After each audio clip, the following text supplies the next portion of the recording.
La prochaine fois que vous ferez le plein, cela pourrait vous coûter très cher. L'Iran a lancé une menace qui pourrait impacter tout le monde. Essence, courses, salaire. Cela pourrait faire plonger l'économie mondiale. Et il n'y a aucune échappatoire. Je suis Josh. Et dans l'épisode d'aujourd'hui de The Infographics Show, nous parlons des conséquences, alors que l'Iran dit au monde de se préparer à 200 $ le baril. Si le pétrole atteignait 200 $ ou s'en approchait, cela pourrait provoquer l'une des pires crises énergétiques de l'histoire moderne. Une crise qui bouleverse les économies, perturbe la vie quotidienne et a des répercussions mondiales inimaginables pour beaucoup. Parce que le pétrole est, à bien des égards, le moteur de l'économie mondiale. Lorsque les prix connaissent une hausse brutale et soudaine, cela n'affecte pas seulement l'industrie pétrolière, mais tout le reste. Les coûts de l'alimentation, du transport et de la production commencent à grimper avec la hausse du prix du pétrole. Cela, à son tour, a des répercussions sur des éléments comme l'inflation, les taux d'intérêt et l'économie en général. Et c'est pour cela que les marchés de l'énergie sont si importants. Ainsi, même si cela paraît lointain, la guerre au Moyen-Orient pourrait tous nous concerner. Le 28 février 2026, les États-Unis et Israël ont lancé l'opération Epic Fury. Des frappes aériennes ont visé des sites militaires et des villes en Iran, tuant le guide suprême Ali Khamenei et d'autres responsables. L'Iran a répondu par des frappes de missiles visant directement Israël, ainsi que des positions militaires et celles de ses alliés au Moyen-Orient. Il y a eu des victimes des deux côtés, mais l'Iran a peu d'espoir de rivaliser avec la puissance militaire américano-israélienne. Il n'a pas la puissance de feu pour contrer les bombardiers américains, parmi les plus puissants, ni les vastes silos à missiles israéliens. Cependant, il possède un atout inestimable dans sa manche, un atout qu'il espère suffisamment puissant pour mettre potentiellement fin au conflit. Ce n'est pas un char, ce n'est pas un missile, ni une bombe. En réalité, cela n'a rien à voir avec l'armée, mais dépend de la géographie, de la situation globale et du destin du monde tel que nous le connaissons. Tout repose sur un seul bras de mer au Moyen-Orient, le détroit d'Ormuz. C'est l'une des voies navigables les plus importantes et stratégiques de la planète. L'Arabie Saoudite, l'Irak, le Koweït et les Émirats Arabes Unis exportent tous d'énormes volumes de pétrole vers les marchés d'Europe, d'Asie et des Amériques. La plupart de ce pétrole doit passer par le détroit d'Ormuz pour atteindre sa destination. Près d'un cinquième à un quart de tous les transports mondiaux de gaz et de pétrole passent par ce passage étroit, ce qui en fait une artère indispensable du système énergétique mondial. L'Iran le sait. Il comprend que sa plus grande arme dans cette guerre est sa proximité immédiate avec le détroit d'Ormuz, et il compte l'exploiter au maximum. Ainsi, peu après le début du conflit, des responsables iraniens ont lancé un avertissement sévère.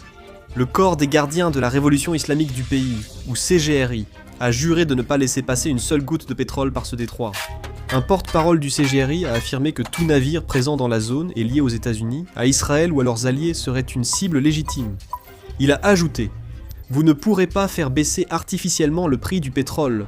Attendez-vous à un baril à 200 $. Le prix du pétrole dépend de la sécurité régionale, dont vous êtes la principale menace. En temps de guerre, les pays font souvent des déclarations audacieuses et des menaces glaçantes. C'est conçu pour intimider leurs ennemis, ou les pousser à reculer. Mais cette fois, ce n'est ni une affirmation sans fondement, ni une menace en l'air. L'Iran est clairement capable et prêt à tenir sa promesse. Il l'a déjà démontré par ses actions. Le pays a déjà déployé des navires poseurs de mines dans le détroit, y plaçant des dizaines d'explosifs mortels. Ce passage autrefois sûr et rentable est désormais un piège mortel selon les services de renseignement. L'Iran possède d'autres poseurs de mines en réserve et peut déployer des centaines de mines dans le détroit s'il le souhaite. Le corps des gardiens de la révolution islamique possède aussi des bateaux explosifs et des batteries de missiles côtières pour renforcer ses capacités offensives régionales. En plus de cela, l'Iran a déjà mené des actions offensives directes contre plusieurs navires ayant tenté de traverser le détroit. De nombreux navires, dont des pétroliers, ont été ciblés et des dizaines de membres d'équipage évacués et secourus alors que leurs navires étaient en feu. Si la guerre continue, des incidents comme ceux-ci deviendront probablement plus fréquents et, malheureusement, bien plus difficiles à prévenir. Voici pourquoi. Même si le détroit d'Ormuz peut atteindre jusqu'à 60 miles de large à certains endroits, les navires qui le traversent doivent suivre un réseau spécifique de voies de navigation étroites. C'est parce qu'un trafic aussi dense traverse une bande d'eau aussi étroite qu'il doit être géré avec une extrême prudence pour éviter les collisions et autres incidents dangereux. En conséquence, à tout moment, plusieurs pétroliers géants peuvent traverser le détroit, chacun transportant des millions de barils de pétrole, tout en naviguant dans des couloirs de navigation strictement définis. Si quelque chose obstrue ces couloirs, l'ensemble du trafic à travers le détroit peut ralentir ou être paralysé. L'Iran connaît les itinéraires de ses pétroliers, sait où placer ses mines, pointer ses missiles et positionner ses navires pour les bloquer. En plus de tout cela, il y a aussi la question importante de l'assurance. Les compagnies maritimes dépendent des assureurs pour couvrir leurs navires, notamment dans des zones à risque comme le détroit d'Ormuz. Lorsque des crises géopolitiques éclatent et que les tensions montent, les primes d'assurance s'envolent. Et ce n'est pas tout.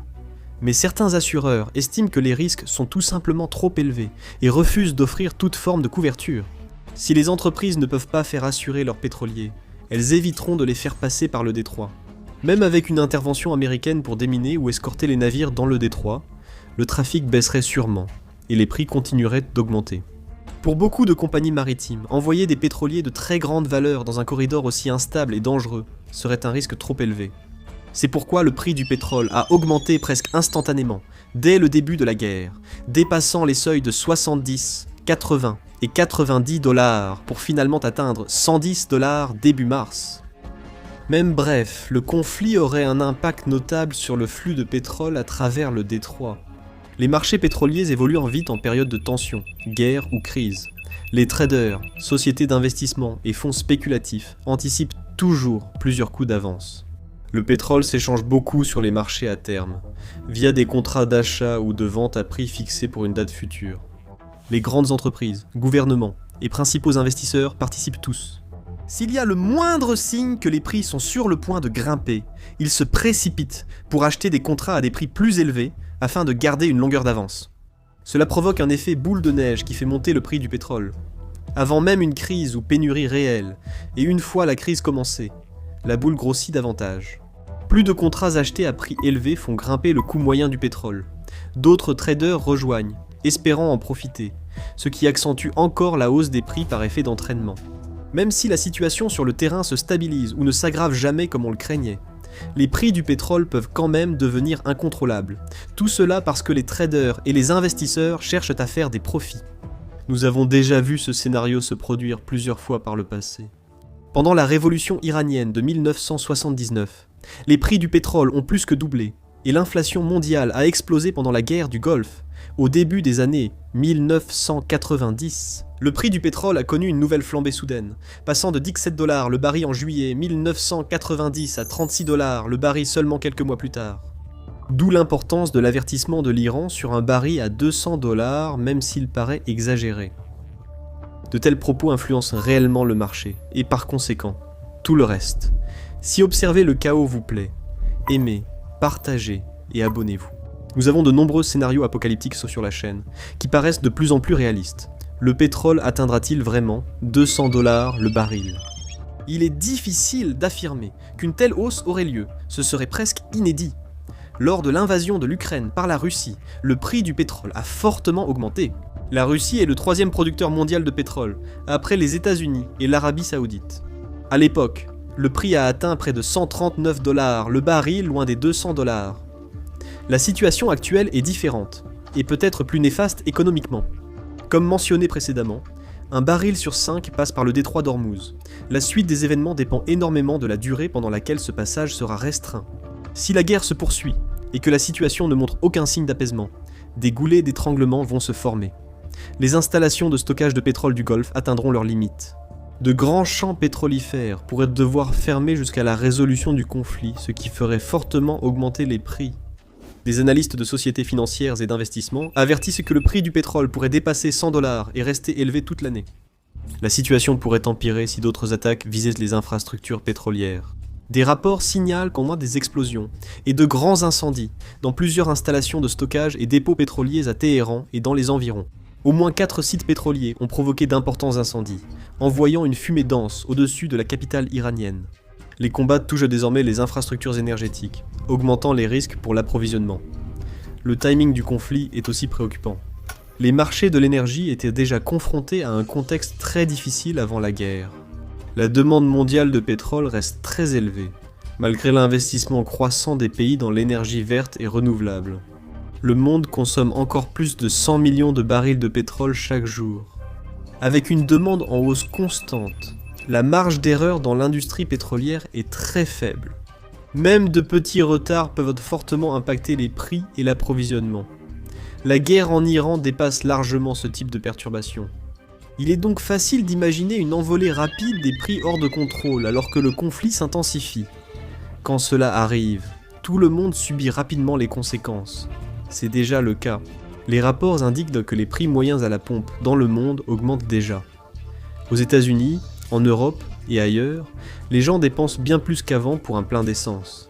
Les prix des billets d'avion vont également augmenter. Cela signifie que les voyages internationaux vont commencer à coûter beaucoup plus cher. Les coûts d'expédition augmenteront inévitablement, avec la hausse du pétrole, et affecteront toute la chaîne d'approvisionnement mondiale.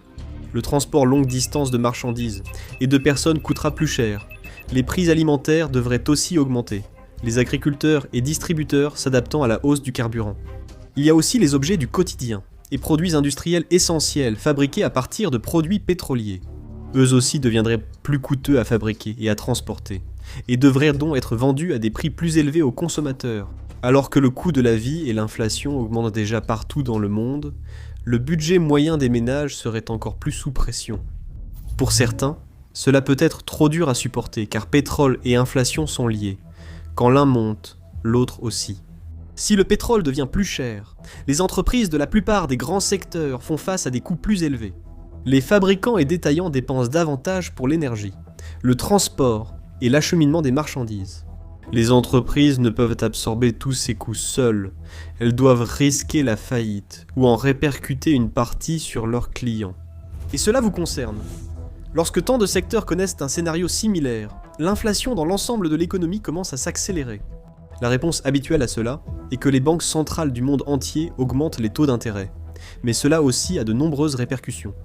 Des taux d'intérêt plus élevés rendant de l'emprunt plus coûteux, réduisant le revenu disponible et freinant la croissance économique. En résumé, quand le prix du pétrole augmente fortement et vite, l'économie se retrouve prise au piège. Il n'existe ni solution simple, ni réponse évidente. Et quoi qu'il arrive, la situation est assurée de s'aggraver avant de s'améliorer. En observant des situations similaires, des hausses du prix du pétrole ont déjà provoqué d'importantes récessions mondiales.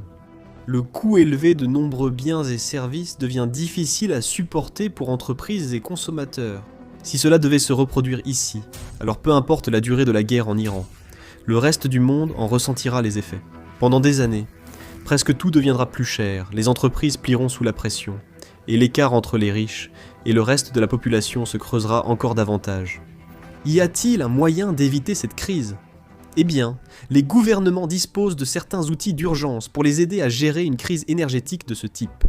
De nombreux pays ont constitué des réserves stratégiques de pétrole, stockant d'importantes quantités pouvant être libérées si l'offre baisse, mais ces réserves restent limitées.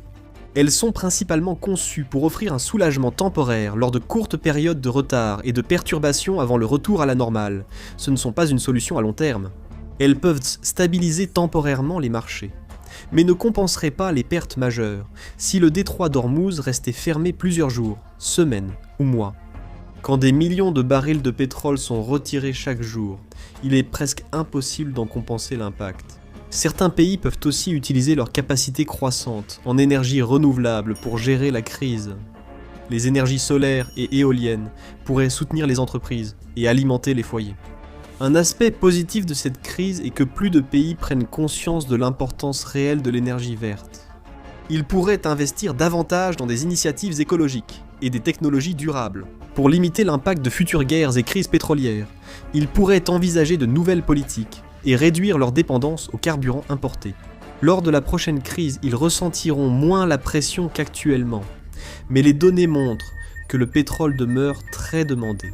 L'énergie verte disponible ne suffit pas à compenser une perturbation majeure de l'approvisionnement mondial en pétrole. Et donc, pour l'instant, tous les signes indiquent que cette crise non seulement va se poursuivre, mais qu'elle va très probablement s'aggraver tant que le conflit durera.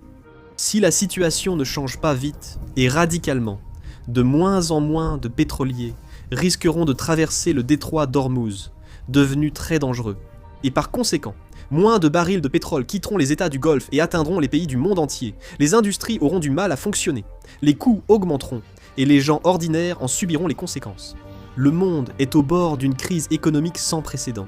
Et même s'il reste peut-être encore du temps pour l'empêcher, cette fenêtre se referme rapidement. Sans changement rapide, les conséquences risquent d'être catastrophiques, et le monde pourrait basculer dans une réalité que nous n'avions fait qu'imaginer. Regardez. Voici ce qui se passera lorsque le monde sera à court de pétrole. Pour découvrir cette réalité, ou cliquez sur cette vidéo.